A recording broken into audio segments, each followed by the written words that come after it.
Guys, good afternoon. Magluluto tayo ng chicken wings. Simple recipe lang guys.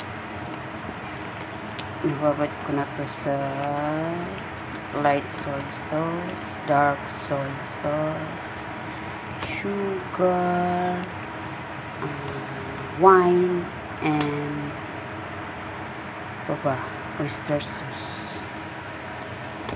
Yung dami nyo guys, depende sa gaano din karami ang lulutuin yung chicken wings.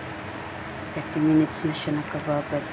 Isinama ko na yung luya, sibuyas sa pagbabad.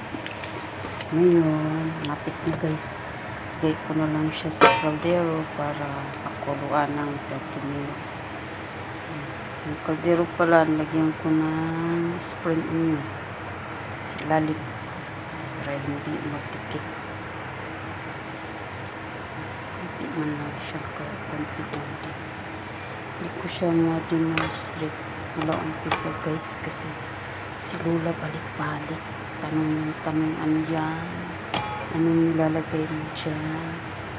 Pagkain nila to, pero curious siya sa mga niluluto ko.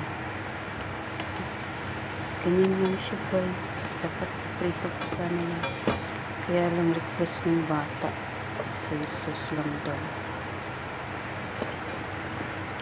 Soy sauce lang daw. Namiss nila yung chicken soy sauce.